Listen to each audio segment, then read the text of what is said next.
Boa tarde para você.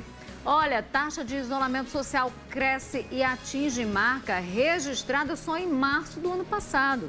Tá aí a importância das medidas que são adotadas, que estão sendo adotadas exatamente para isso, para reduzir a circulação de pessoas. Enquanto isso, como é que ficam as outras medidas? Porque não basta restringir, tem que vir medidas, de apoio econômico para comércio, para as empresas, tem que vir medidas sociais para ajudar as pessoas em situação de vulnerabilidade. A gente vai falar sobre isso. Olha, o ministro da Saúde defende que pacientes com planos de saúde que estão agora em leitos de Covid SUS, ou seja, que estão sendo tratados pelo Sistema Único de Saúde, que eles sejam transferidos para hospitais da rede privada. Já vem se articulando, inclusive, para isso. Ainda em Brasília, a senadora Daniela Ribeiro, junto lá com o ministro, o Marcelo Queiroga, na sessão do Senado, defendeu vacinação ampla e cobrou isso do ministro. A gente fala sobre tudo isso, mas tem muito mais. É a partir de agora, Primeiro Plano no ar.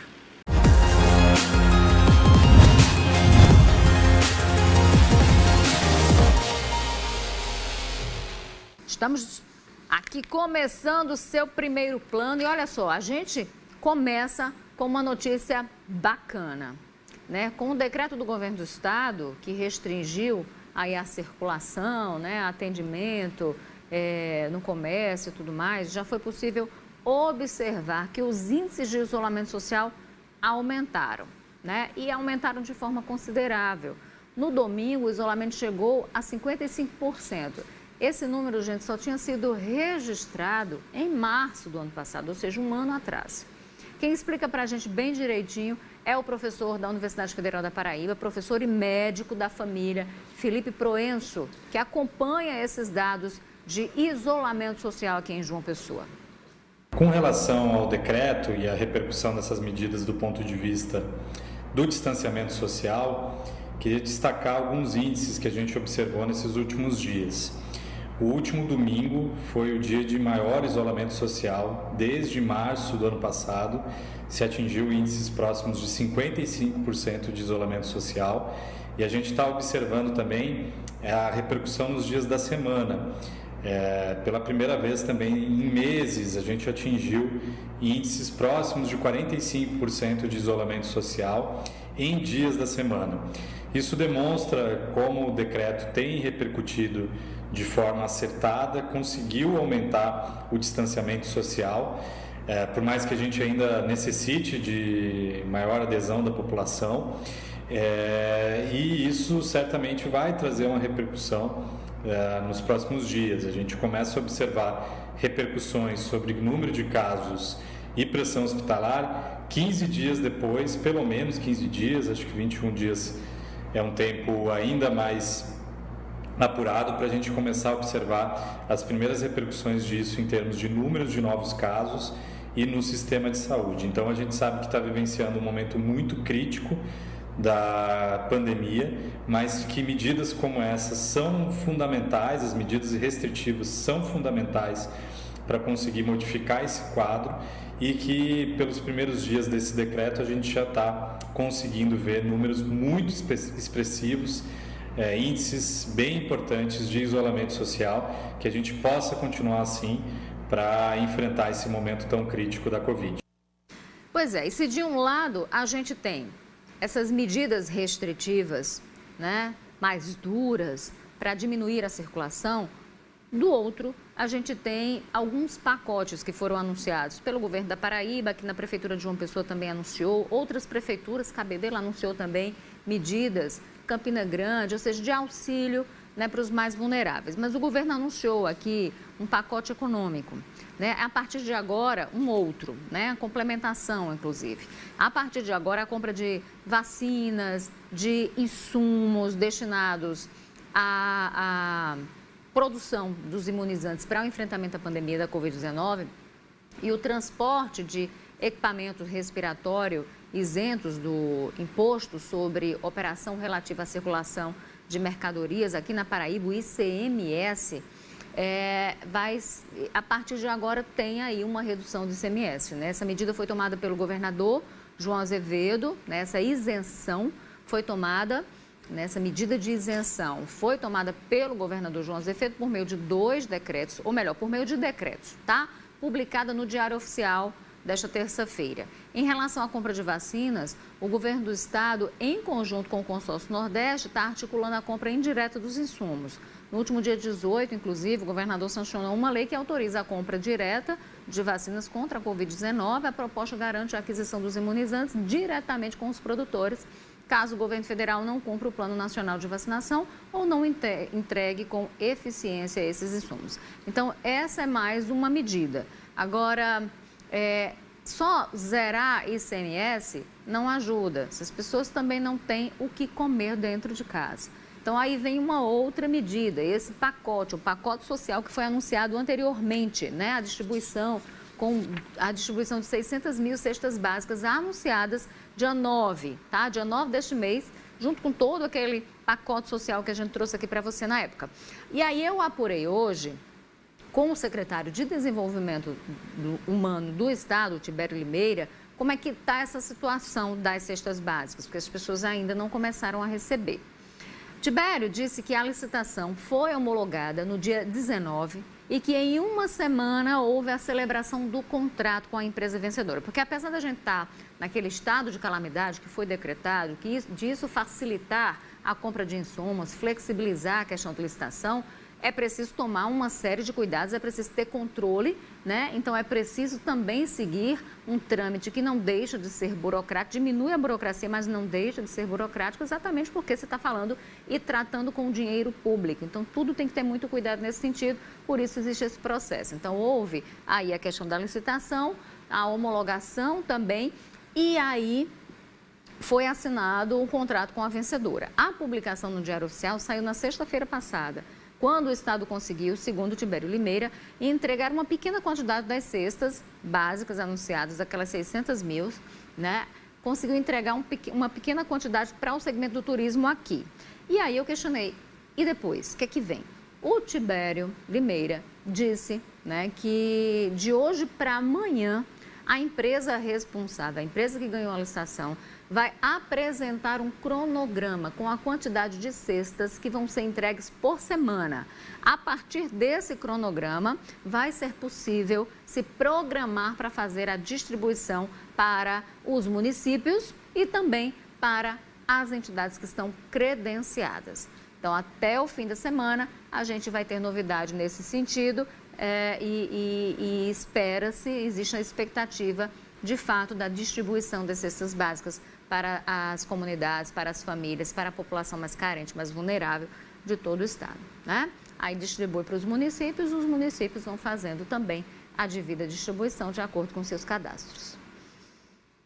Falar de vacinação agora, né? A vacinação contra a Covid-19 em João Pessoa, que segue priorizando ainda a aplicação da segunda dose da vacina. Isso porque não tem mais dose para a primeira, né? Não tem mais para a primeira aplicação.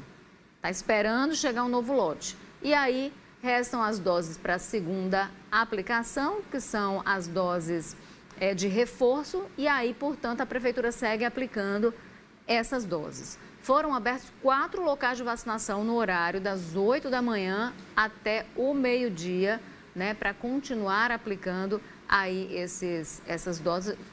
Já eu trago direitinho esses lugares para você. Deixa eu chamar agora o vacinômetro para a gente saber como é que está a situação das vacinas, quantas já foram aplicadas por aqui, no estado inteiro. Até agora, na Paraíba, 359.003 pessoas foram vacinadas, tá? Isso com a primeira dose, tomaram a primeira dose. Você acompanha aí na tela comigo. 84.460 tomaram a segunda dose, totalizando 463 vacinados, tá? Mas aí com o ciclo vacinal completo a gente tem menos de 85 mil pessoas, tá?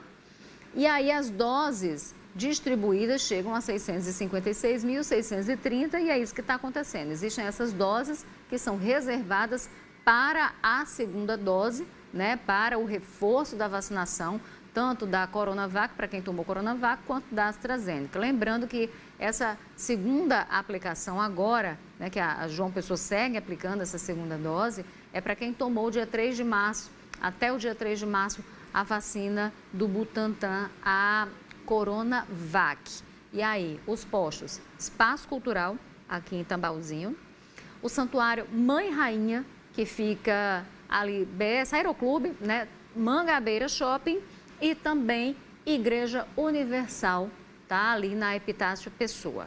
Vai das 8 ao meio-dia, então já acabou por hoje, não é isso? Falando aqui com minha voz da consciência, Gledjane. Já acabou por hoje, a gente vai ficar aguardando, portanto, como é que fica a vacinação para amanhã. É natural, é legítimo que todo mundo esteja preocupado. Ainda ontem eu atendi uma série de ligações na redação da TV Manaíra. Muita gente aí querendo saber como é que vai ficar a vacinação amanhã. E a gente aguardava ainda como iria ficar isso, né, um comunicado da Prefeitura. Essa informação, inclusive, já saiu no início da noite de ontem. Só saiu no início da noite de ontem, que continuaria com a segunda dose.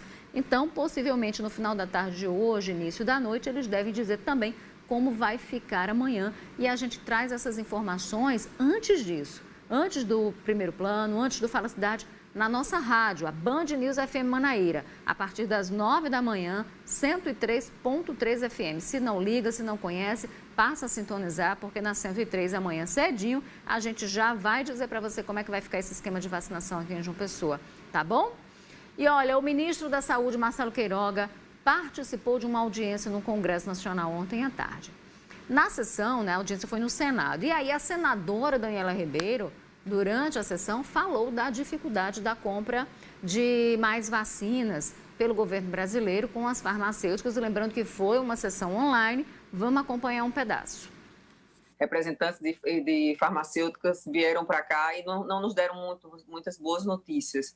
Então, como você vê, né, dentro desse cronograma de vacina, a gente poder vacinar 1 milhão por dia, né, dos nossos brasileiros. Nós estamos muito empenhados em conseguir uma antecipação, uma troca, né? Porque os americanos eles não vão liberar vacinas antes de que tenha vacinado toda a sua população. Mas eles aceitam fazer uma permuta. Então, como nós já adquirimos da Pfizer, e hoje eu fiz uma reunião com a Pfizer e vamos adquirir mais, então vamos fazer uma permuta, ver se conseguimos uns 20 milhões de doses, para que fortaleça o nosso programa de imunizações. A negociação com a indústria é dura. Indústrias farmacêuticas não são instituições filantrópicas. E a negociação é dura. A indústria quer ter acesso ao sistema de saúde do Brasil, que é o maior sistema de acesso universal do mundo. Ela vai ter que nos atender agora nessa dificuldade sanitária, não só em relação a essa farmacêutica, mas como as demais. Então, querem ter acesso ao sistema de saúde do Brasil? Sejam parceiros do Brasil na hora que o nosso país precisa. Outro ponto, se fala em vacina administrada pela iniciativa privada. Eu quero me referir particularmente ao sistema de saúde suplementar. O Brasil tem 2 sistemas de saúde. O sistema de saúde suplementar com 48 milhões de beneficiários, e que essa agenda da Covid precisa definitivamente entrar na pauta. Nós queremos saber como é que está a disponibilidade de leitos na iniciativa privada. Nós queremos que a iniciativa privada retire os pacientes deles que estão na rede SUS e leve para a sua rede para que possamos atender os beneficiários do Sistema Único de Saúde. E nós também entendemos que a vacina tem que entrar no rol de cobertura obrigatória da saúde suplementar. Claro que o ministro da Saúde ele não tem como intervir na saúde suplementar, porque ali há uma agência regulatória. Já existe um diálogo do próprio ministro, ele falou anteriormente que vinha conversando com o Braga Neto, com o Paulo Guedes, com o André Mendonça, né, outros ministros, que já vem articulando com o Paulo Rebelo, né, que é indicado para presidir a Agência Nacional de Saúde, a ANS que regula ali os planos de saúde, e obviamente que existe essa articulação, esse diálogo, não existe amparo legal para isso, mas ele vai dialogando ali para ver o que consegue fazer para fazer com que haja uma disponibilidade maior de leitos do SUS que está enfrentando colapso, né? A gente sabe que o SUS é universal, que ele deve atender, está aí para atender a todo mundo, mas existe um colapso, né? Então, o que o SUS precisa é de investimento. O SUS precisa de investimento, vem sofrendo com falta de investimento, não é de agora. né? Tem um rombo previsto para o SUS no orçamento de 2021, isso também precisa ser corrigido, mas aí ele vem tentando articular essas medidas junto com a saúde complementar para ver se consegue fazer a remoção de pacientes. Lembrando que é preciso, obviamente, também respeitar se é possível fazer essa remoção, desde que não haja qualquer risco para a vida dos pacientes. Isso é extremamente importante. Olha, o ministro também falou da aquisição de insumos, né, para abastecer os hospitais. Vamos dar uma olhada.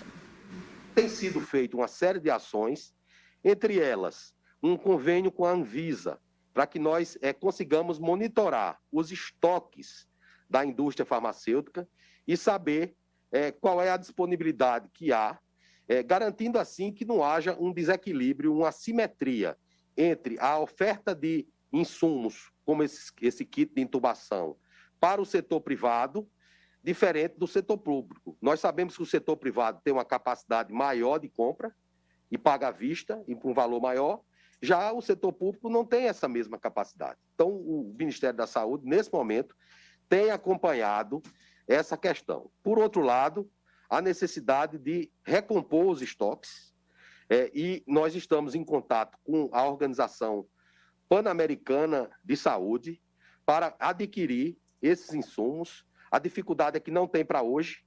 Se a gente sair daqui com o avião Hércules hoje para buscar isso fora do país, nessa tratativa com a OPAS, a gente não tem. Então, isso é algo que nós conseguimos em aproximadamente 15 dias. Vamos fazer isso, vamos recompor o estoque para ter mais uma tranquilidade em relação a esses insumos. Olha, ainda durante a audiência, o ministro também falou da compra de caminhões para transporte de oxigênio para os estados. O aspecto do oxigênio também é um aspecto importante. Eu estou aqui com o Ridalto, que cuida dessa parte no Ministério da Saúde. E os senhores sabem que houve um problema no Amazonas em relação ao oxigênio. E temos a questão da produção do oxigênio em si, que não é o principal problema. O principal problema é levar o oxigênio até o destino. Esse oxigênio, ele geralmente é levado em caminhões-tanque. A capacidade do Brasil de caminhões, ela não é uma capacidade elevada, é a capacidade que existe para suprir o mercado brasileiro em condições normais. Não é a capacidade para suprir o Brasil numa condição pandêmica, cujo o principal problema são as síndromes respiratórias agudas graves. Nós já providenciamos uma importação de caminhões usados. A nossa necessidade é de 50 caminhões. Nós já fizemos a importação de 13 caminhões do Canadá. Aqui eu ressalto que a legislação brasileira proíbe importação de carro usado, mas aqui nós não estamos adquirindo carros usados. Nós estamos adquirindo um insumo estratégico para o nosso sistema de saúde. Olha, a Paraíba registrou no último boletim, final da tarde de ontem, 968 casos novos de Covid-19, 49 mortes, 38 delas nas últimas 24 horas. Em todo o estado foram confirmados 256.470 novos casos da doença. A gente chegou a 5.601 mortos. A ocupação de leitos de UTI adulto, como você vê, está em 87% em todo o estado. Quando faz o recorte para a Grande João Pessoa, 89%. Para Campina Grande, 81%. Campina Grande e região, 81%. A Grande João Pessoa é João Pessoa mais 12 municípios. Campina Grande é Campina Grande mais 16. E aí a gente tem todo o sertão, 90%. Essa é a informação do boletim, que foi divulgado no final da tarde de ontem. Em todo o estado, há 3 pacientes aguardando um leito de UTI. Essa é uma boa notícia. Baixou bastante o número aí, o tamanho da fila de espera. A gente tem 29 pessoas aguardando um leito de enfermaria, 19 dessas pessoas estão em UPAs aqui da capital. De acordo com o Centro Estadual de Regulação Hospitalar, foram internados em 24 horas 67 pacientes, isso dá uma média de um paciente internado a cada 21 minutos. Olha, uma prática que vem fazendo diferença para os pacientes que tiveram Covid e precisaram ficar internados em hospitais é a deshospitalização. Uma metodologia que vem sendo adotada pelo Hospital Apivida aqui em João Pessoa. O paciente recebe alta, depois de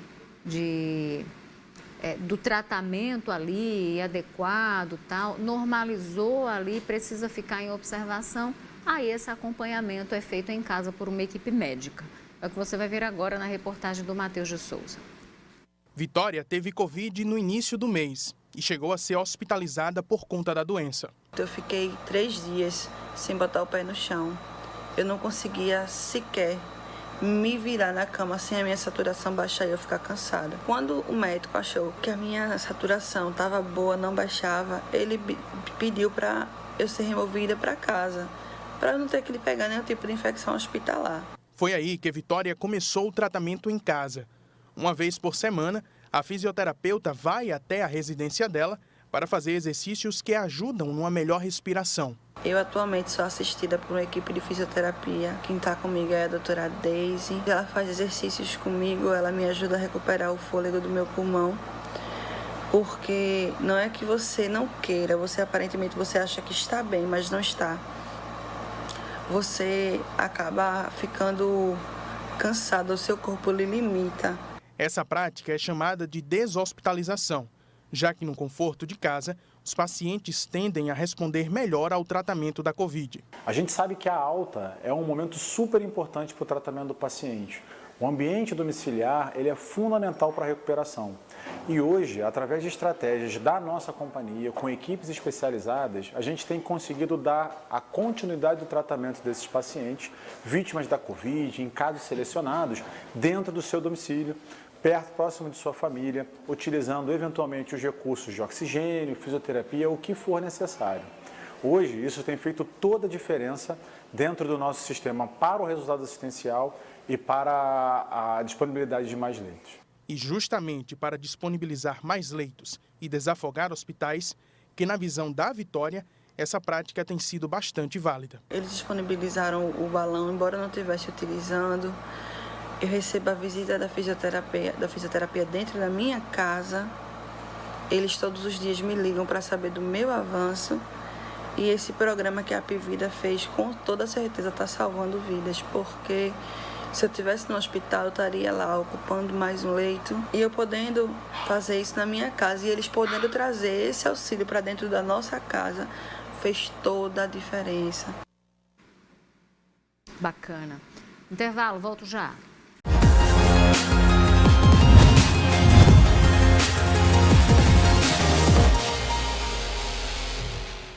Em Brasília, teve troca-troca de ministros. Quem traz os detalhes para a gente é a Fernanda Martinelli. Boa tarde, Fê.